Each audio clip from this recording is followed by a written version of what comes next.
Salut à tous, salut Phil. Salut mon Simon, tu as vu, on est debout. Oui, c'est bizarre. On est debout, on ne sait pas quoi faire de nos mains en plus. Ah oui. Là, il y a notre réa qui nous a dit, on va faire un format un peu dynamique, vous êtes debout, vous allez présenter. Alors pourquoi on est là tout d'abord? Parce que c'est la Saint-Valentin. C'est la Saint-Valentin, Oui. donc Saint-Valentin, on va présenter des tops, des jeux à deux, et on va présenter chacun notre petit top à nous. Et on va directement, on va pas vous faire du suspense intense, parce que je préfère des super longues phrases. Mais vous voulez savoir quoi? Quel est le top de Simon? Oui. Qu'est-ce que les gens veulent savoir? Quel est le top de Simon? Oui, c'est parti pour le top de Simon.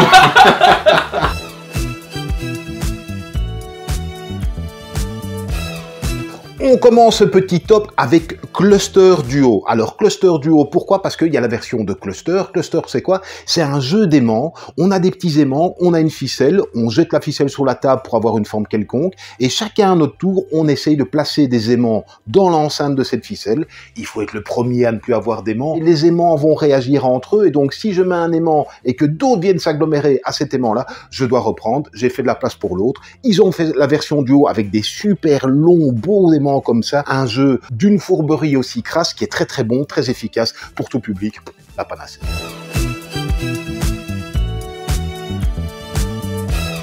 Wizard's Cup, une toute petite boîte. Mais ça, vous allez en faire des tonnes et des tonnes. C'est des parties très rapides. C'est l'auteur de Love Letter, voilà Saint-Valentin, ça tombe bien, qui sort ici un jeu uniquement pour deux. C'est vraiment un petit jeu de bataille, sauf que les cartes que vous allez jouer, il y en a une qui a été piochée au hasard par votre adversaire. Les 5 autres, c'est vous qui les avez définies. Et vous allez essayer de les placer dans l'ordre pour que ça matche et que vous gagnez contre votre adversaire. Il y a différentes petites manches qui permettent chaque fois un petit ajustement. C'est très malin, c'est très stratégique. Et il y a une énorme courbe d'apprentissage. Mais c'est ultra plaisant, Wizard's Cup.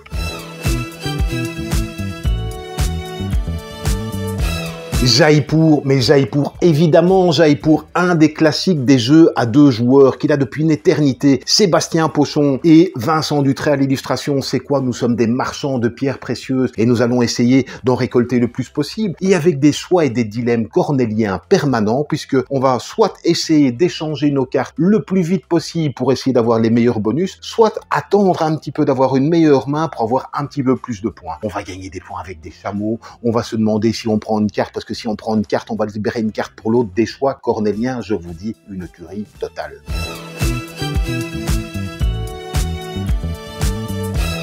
La légende du roi singe de Shadow Theater, ça c'est un petit bijou pour jouer à deux. C'est un jeu compétitif de placement d'ouvriers, vos petits singes, dans 3 espaces différents. À votre tour, c'est bien simple. Soit de vous placer un singe, soit de vous récupérer tous les singes d'un emplacement. L'objectif, avoir plus de points que votre adversaire en nourrissant vos singes, en utilisant correctement des petites armes qui vont renverser la partie. C'est très bien édité par les Space Cowboys et c'est un petit bijou pour 20 minutes de partie.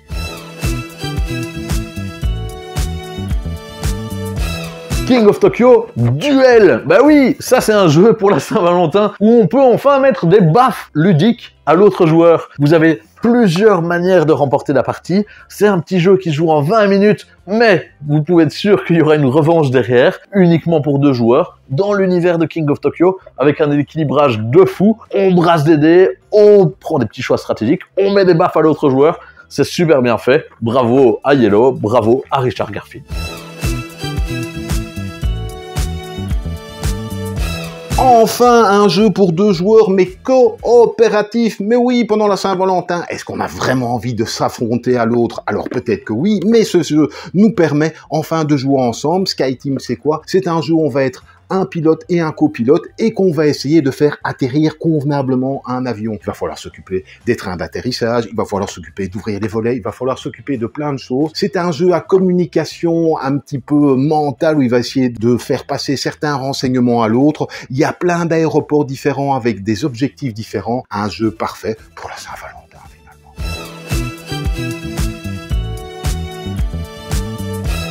C'est une bien drôle d'idée, mais là, pour ce top de la Saint-Valentin, je vais vous parler de l'Orcana. L'Orcana, c'est un jeu de cartes à collectionner et à jouer, mais ce qui est cool, c'est de commencer, si cet univers vous fait peut-être un peu peur et en même temps vous attire, de commencer avec le prélude. C'est une boîte avec tout ce qu'il faut pour être accompagné, pour être pris par la main, pour découvrir la manière dont l'Orcana fonctionne, pour découvrir les subtilités, les règles et plonger dans cet univers de Disney et de ce jeu de cartes qui fonctionne super bien pour jouer à deux.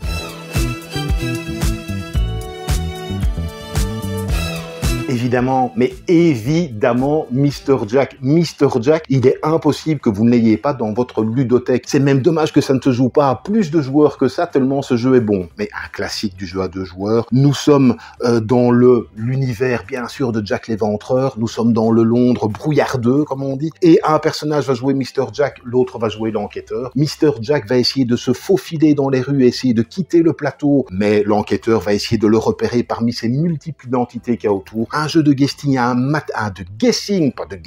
un jeu de guessing très très efficace de Monsieur Bruno Catala et Monsieur Ludovic Maublanc, de leur toute première collaboration. Un jeu qui est dans les magasins, dans les ludothèques et dans mes mains depuis une éternité. Il est là depuis si longtemps, c'est qu'il est très bon. Sautez dessus sur Mr. Jack. Et on me voit plus, alors on me voit, voilà.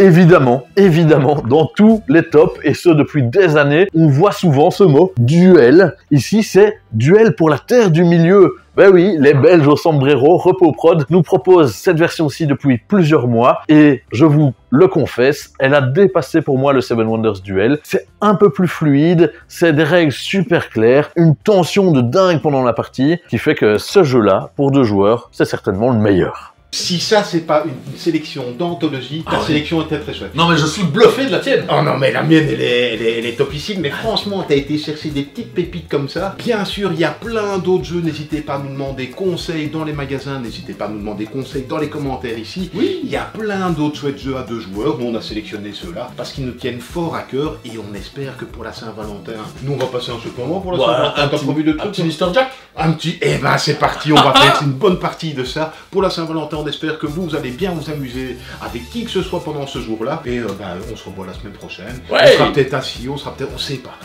On est prisonnier du réalisateur qui nous dit, on sera peut-être couché. À l'envers. Oui, à l'envers. Ouais. On sera peut-être fouté, on ne sait pas. Portez-vous bien, et on se revoit bientôt.